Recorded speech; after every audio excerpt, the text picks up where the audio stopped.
And the animated sequel for Star Wars Rebuild the Galaxy Pieces of the Past released on September 19th. In exclusive conversation with WION Samarpita Das, the writers of the show, Dan Hernandez and Benji Samit, talk about their inspiration, dream job and more. Take a look.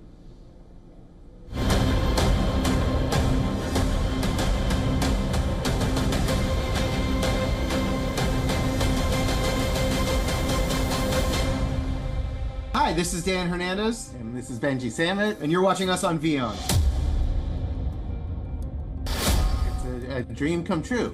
Quite literally a dream come true. I mean, that even before we were any kind of professional writers, Benji and I became friends over watching Star Wars. The first activity that we ever did together was to go and see Revenge of the Sith. That was our first friend date in theaters when we were in college. And so for our entire careers, we said the ultimate for us would be to be a part of Star Wars. It's incredible that, to think of, and specifically Lego Star Wars, which is, I was playing with Legos pretending they were Star Wars when I was a kid because Lego Star Wars sets weren't even out yet.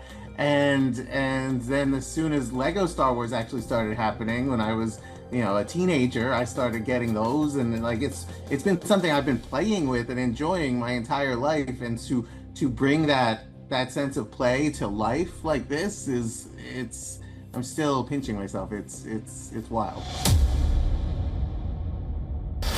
There's so much of it, that there's decades and decades worth of amazing Star Wars Lego sets and movies and shows and comics and all this stuff, and we really wanted to celebrate everything. And so it was hard to be able to edit down and be like, what are the characters we're going to focus on? We can't have everyone in it. We can try to squeeze in as many references as we can, but it was almost like the biggest challenge was editing.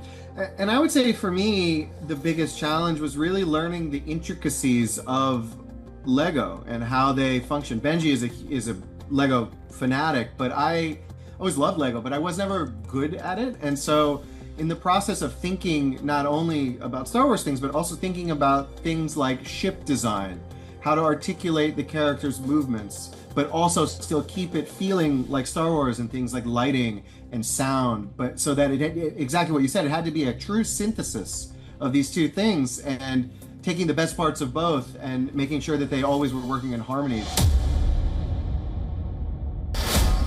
I think the biggest threat in the Star Wars galaxy going forward is forgetting the lessons of the heroes that have come before and sort of maybe falling back into some of the bureaucratic problems of the Jedi Council in the prequels and some of the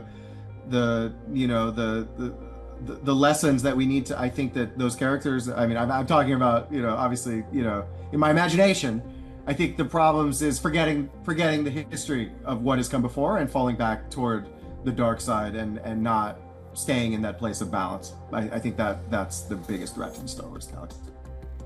What if there was an even bigger Death Star? What if there was an even bigger Death Star? You didn't think about that. I didn't think about that. So either that or a bigger Death Star, yeah.